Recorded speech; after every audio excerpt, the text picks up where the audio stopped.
Shalom, shalom à vous tous qui nous suivez à partir de votre chaîne, le révérend Paul Richard, que Dieu vous bénisse. C'est avec le même plaisir que je vous retrouve pour cette nouvelle émission. Nous allons prier avant de commencer. Il est écrit, vous connaîtrez la vérité et la vérité vous affranchira. Seigneur, que la vérité qui est proclamée par cette émission puisse affranchir plusieurs. Qu'au travers de ta parole, que les gens trouvent des solutions à leurs problèmes. Bénis ces instants. Au nom de Jésus, Amen. Vivre le ciel ouvert. Première partie. Vivre le ciel ouvert.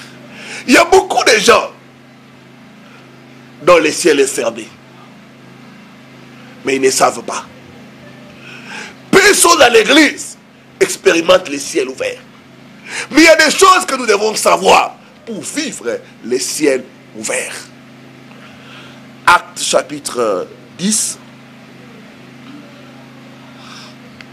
versets 10 à 15, et puis Ésaïe chapitre 63, le verset 19. Le lendemain, comme ils étaient en route, qu'ils approchaient de la ville, Pierre tomba sur le toit vers la 6e heure pour prier. Il eut faim et voulut manger. Pendant qu'on lui préparait à manger, il tomba en extase.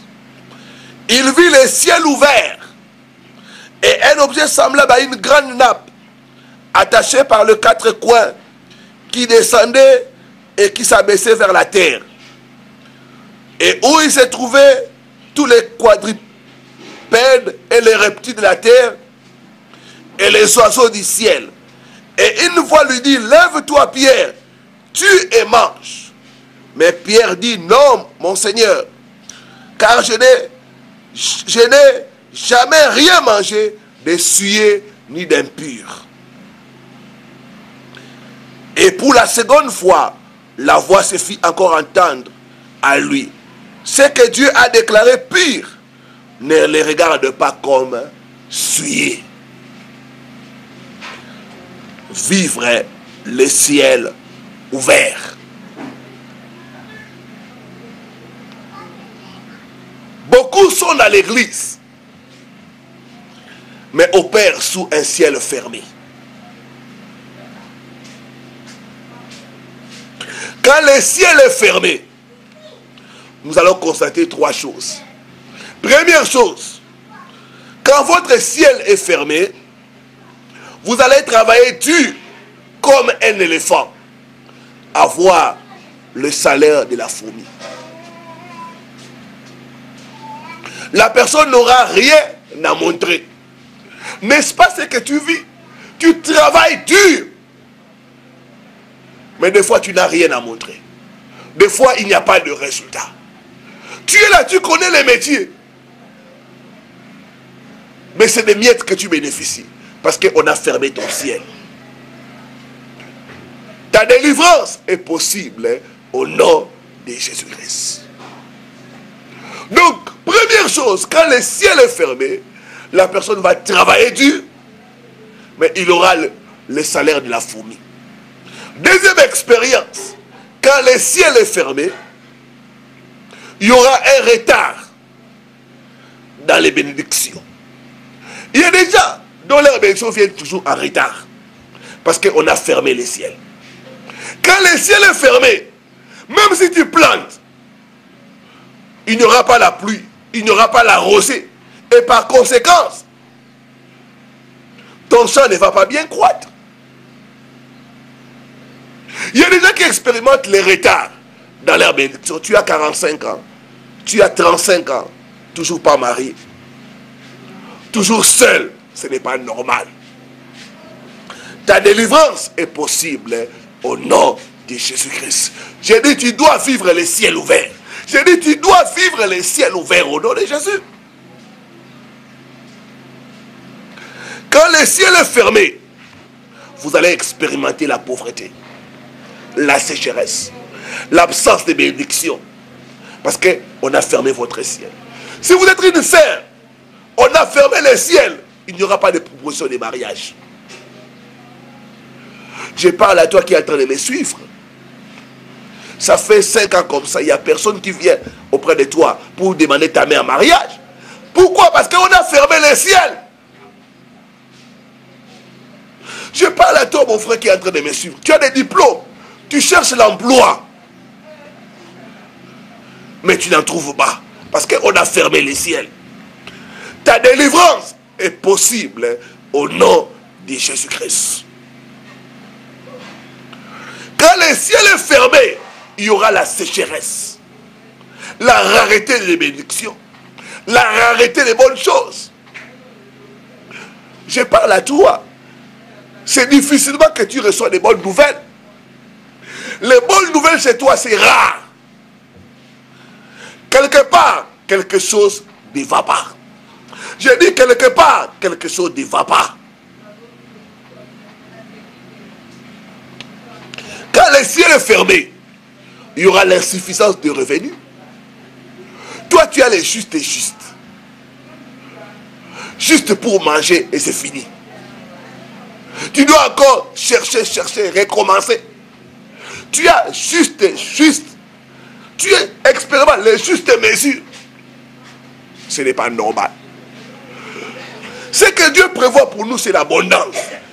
Que nous puissions avoir plus que assez. Quelque part, quelque chose ne va pas. Nous devons connaître les secrets de Dieu pour vivre le ciel ouvert. Il faut que le ciel s'ouvre au nom de Jésus. C'est pourquoi Esaïe est en train de crier, si tu déchirais les cieux, si tu descendais, il est temps que nous puissions crier à Dieu, Seigneur, je suis fatigué, ouvre le ciel, pour que je vive tes bénédictions. Je ne suis pas venu accompagner les autres.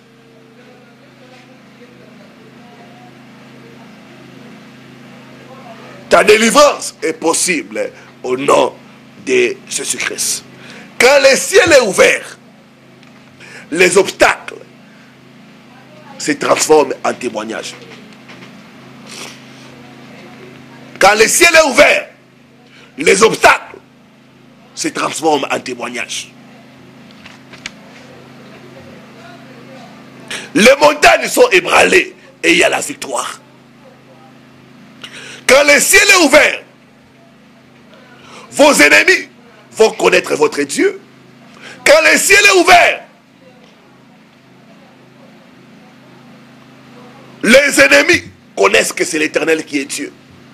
Les ennemis connaissent que vous priez le véritable Dieu. Quand le ciel est ouvert, Dieu répand toutes sortes de bénédictions sur vous. Vous expérimentez les blocages parce que le ciel est fermé. Quand le ciel est ouvert, Dieu va répandre toutes sortes de bénédictions sur vous. Il y aura les mariages, il y aura l'abondance et il y aura la prospérité au nom de Jésus. Les grâces de l'Éternel vont couler dans votre vie. C'est pourquoi nous devons soupirer que Dieu ouvre les ciels au nom de Jésus. Je prie mon Dieu qu'il ouvre les ciels pour vous au nom de Jésus. Trop c'est trop. Vous devez expérimenter le ciel ouvert.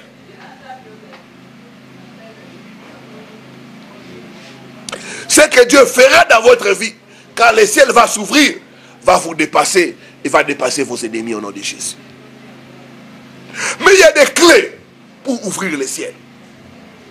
Il y a des choses que nous devons faire pour vivre le ciel ouvert. Frères et sœurs, quelque chose doit monter pour que quelque chose descende. Nous devons provoquer le ciel ouvert. Beaucoup n'expérimentent pas le ciel ouvert parce qu'ils ne connaissent pas les clés. Quelles sont les clés à notre disposition pour ouvrir le ciel? Quelles sont les choses à faire pour vivre le ciel ouvert? Je vais parler dans cette émission d'une chose et les autres émissions, je vais développer des autres choses. Nous voyons Pierre. La Bible dit, alors que Pierre priait, il vit le ciel ouvert. Donc une des choses qui ouvre le ciel, c'est la prière. La prière est la clé qui ouvre le ciel. La prière venant du cœur. Pierre a expérimenté le ciel ouvert par la prière. La Bible dit, alors qu'il était en train de prier, il vit le ciel ouvert. La Bible dit, il monta dans les toits de la maison pour prier, pour prier, pour prier. Vous devez avoir une vie de prière si vous voulez expérimenter le ciel ouvert. Donc, Pierre était dans la prière. Pierre était dans la présence de Dieu. C'est dans la présence de Dieu qu'il est tombé. Et il a vu le ciel ouvert. Le diable ne peut pas te toucher si tu es dans la présence de Dieu. Si tu es dans la prière. C'est dans la présence de Dieu que Pierre a eu la vision du ciel ouvert. Qui a changé sa vie.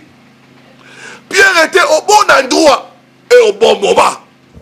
Oh, j'ai pris mon Dieu que tu sois au bon moment et au bon endroit pour que ta bénédiction se manifeste au nom de Jésus. Deuxième chose que nous remarquons dans la vie de Pierre. Pierre avait faim de Dieu. Il avait faim. Il y a une faim physique, mais il y a aussi une faim spirituelle. Avoir la faim de Dieu.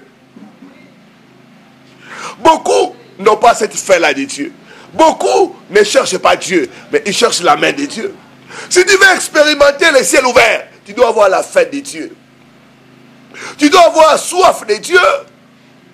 David dit, mon âme a soif de toi. Je te cherche, oh Dieu. Il avait soif de Dieu.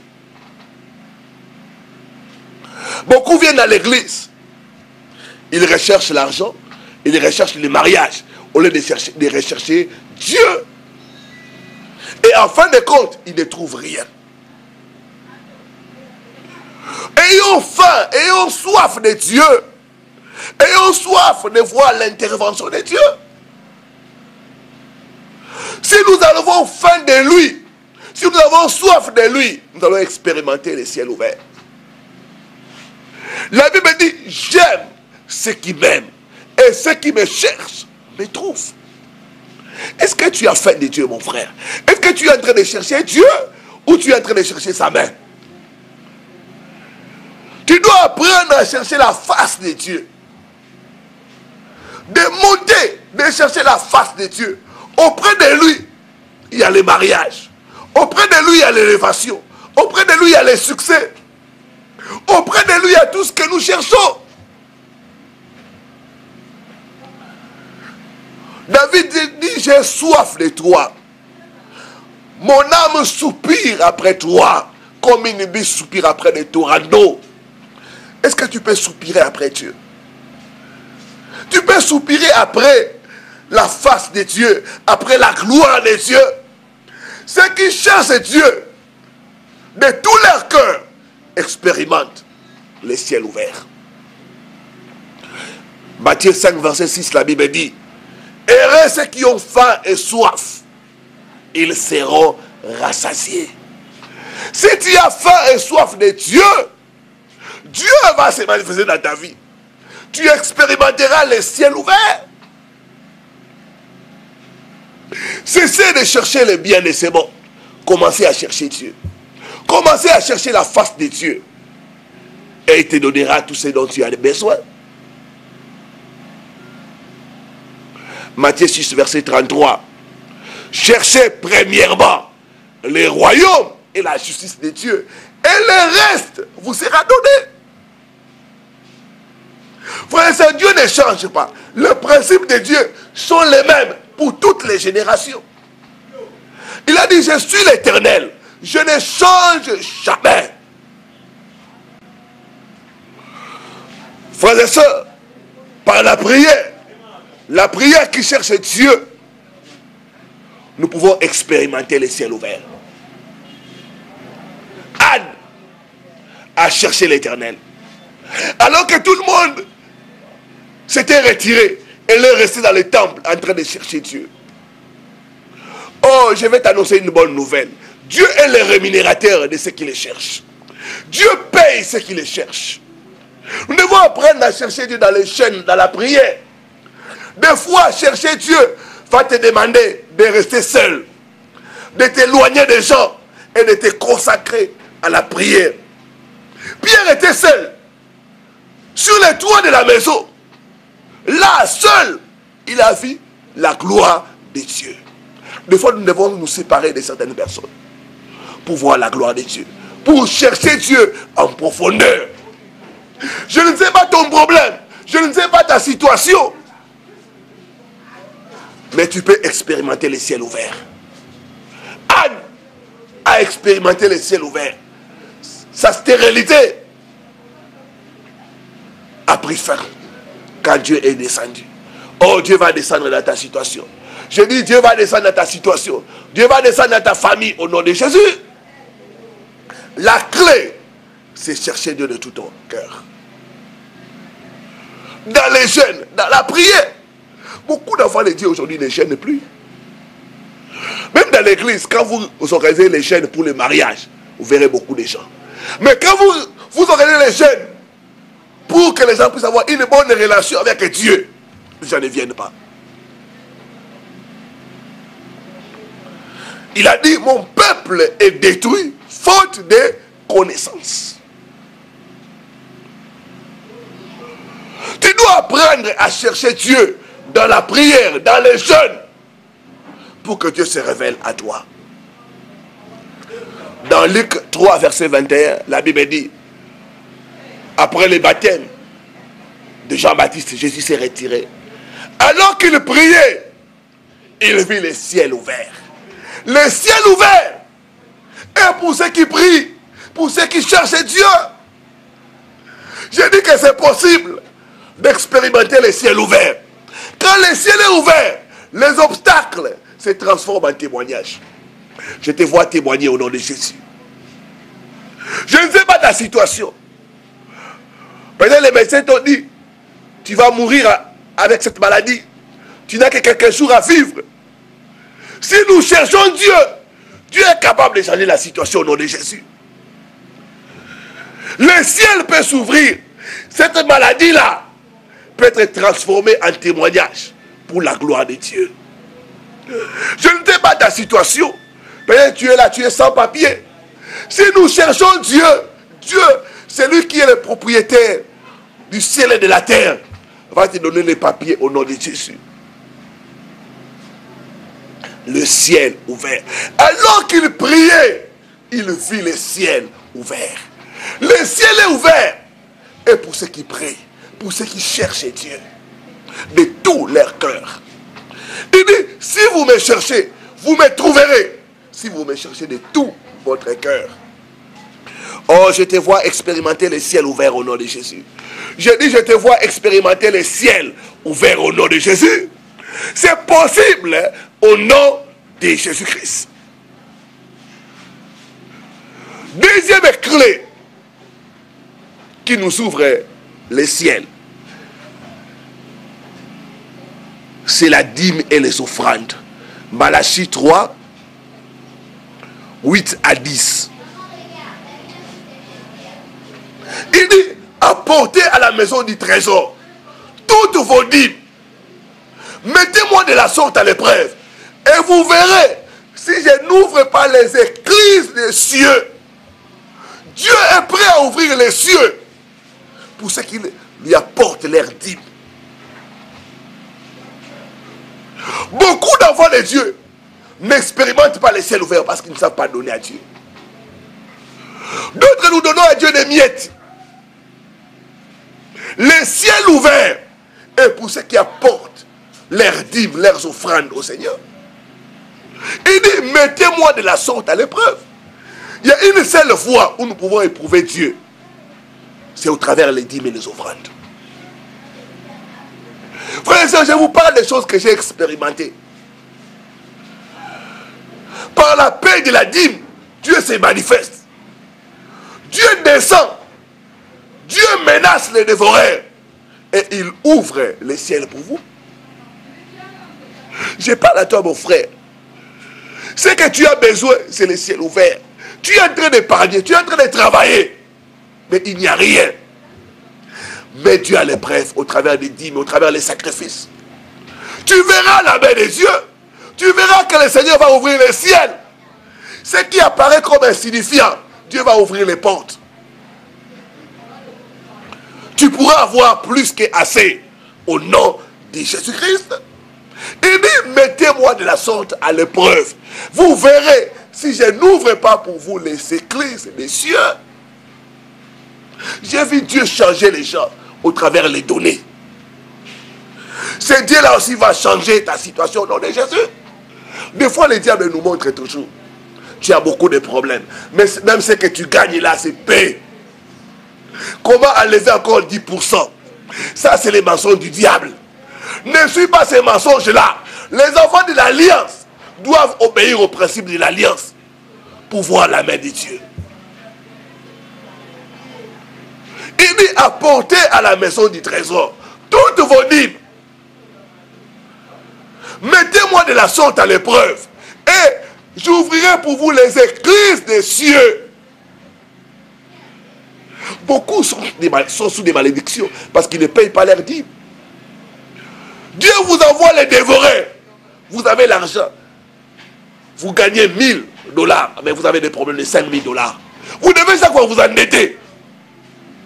Dans la paix de la dîme, Dieu n'a pas besoin de la dîme. Mais c'est un moyen qu'il a mis pour lui permettre d'ouvrir les ciels, de menacer les dévoreurs et de nous bénir. Ta délivrance est possible au nom de Jésus-Christ. Il a dit, vous connaîtrez la vérité et la vérité vous affranchira. Des fois, je rencontre des personnes qui me disent, pasteur, la dîme, c'est des choses de l'Ancien Testament. Mais Jésus n'a pas contredit la dîme. Jésus a dit, voilà ce que vous devez faire. Et ne pas oublier cela. Donc, Dieu, c'est un Dieu d'alliance. Il ne change jamais. Il dit, mettez-moi de la sorte à l'épreuve. Je vais t'inviter à mettre Dieu à l'épreuve. Le pain que tu reçois là, fais cet exercice. Enlève 10%. Donne ça pour le Seigneur. Il dit, enfin qu'il y ait la nourriture dans ma maison. La dîme me permet qu'il y ait la nourriture spirituelle, la parole de Dieu. Vous devez donner votre dîme à l'église où vous êtes nourri, à l'homme de Dieu qui vous prêche la parole de Dieu. Celui-là qui a besoin, qui a droit à votre dîme. Celui qui vous suit dans la prière, celui qui vous nourrit avec la parole de Dieu. La Bible dit, quand nous donnons notre dîme, il y aura la nourriture dans sa maison. Dieu va donner à l'homme de Dieu des révélations. Et vous serez bénis, bénis, bénis encore davantage. Vous devez apprendre à mettre Dieu à l'épreuve. Une fois, j'étais en train de dire à une personne, la dîme, c'est notre assurance. Quand vous payez régulièrement votre dîme, Dieu écrit cela dans les livres. Dieu va vous protéger, protéger vos biens, protéger vos enfants. Dans les temps de combat, Dieu va se rappeler de vos dîmes et de vos offrandes. La Bible dit dans le psaume qu'il se souvienne de toutes tes offrandes. Qu'est-ce que Dieu va se souvenir de toi? Toi qui ne donnes pas, toi qui donnes chichement, toi qui ne soutiens pas l'œuvre de Dieu. Mais tu es le premier à critiquer les hommes de Dieu. Tu es le premier à dire du mal des hommes de Dieu. Répands-toi, mon frère. Répands-toi, ma soeur. C'est un principe établi par Dieu. Si tu veux vivre les ciels ouverts, tu dois apprendre à mettre Dieu à l'épreuve au travers les 10%. Ce n'est pas pour Dieu, c'est un principe qu'il a établi, au moyen desquels il nous bénit, au moyen desquels il se révèle à nous et à nos finances. Il dit, je pourvoirai à tous tes besoins selon ma richesse. Quand nous mettons Dieu à l'épreuve au travers de nos dîmes, Dieu se révèle. Dieu ouvre notre porte. Dieu nous donne des revenus supplémentaires. Dieu commence à toucher les gens pour nous faire du bien, pour ouvrir les portes. Oh, je te vois expérimenter les ciels ouverts au nom de Jésus. Tes obstacles vont se transformer en témoignage au nom de Jésus. Il y aura la pluie de bénédictions dans ta vie. Je dis, il y aura la pluie de bénédictions dans ta vie au nom de Jésus. Je vais prier pour toi, toi qui as été touché par ces messages. Seigneur, au nom de Jésus-Christ, je te prie de bénir ton peuple qui nous a écoutés. Éternel des armées, ils sont en train de vivre les ciels fermés. Aie pitié d'eux. Aie pitié d'eux, Seigneur notre Dieu. Révèle-toi à eux. Que toute force qui ferme leur ciel soit détruite au nom de Jésus. J'ouvre le ciel pour eux au nom de Jésus-Christ. Qu'il y ait la pluie de bénédiction dans leur vie, la pluie de bénédiction dans leurs activités au nom de Jésus-Christ. Je te bénis, je déclare la faveur de Dieu sur toi au nom puissant de Jésus-Christ. Que ce qui ne marchait pas commence à marcher dans ta vie. Que le Seigneur éloigne la maladie loin de toi au nom de Jésus. Soyez bénis, soyez bénis, soyez bénis au nom de Jésus-Christ. Merci Seigneur Jésus-Christ. Amen, amen, amen. Appelez pour donner votre témoignage. Appelez pour avoir les conseils, pour être suivi par l'homme de Dieu. Aux numéros qui sont au bas de votre écran. Que Dieu vous bénisse. C'était votre serviteur, le révérend Paul Richard. Bien des bonnes choses. À la prochaine sur la même chaîne.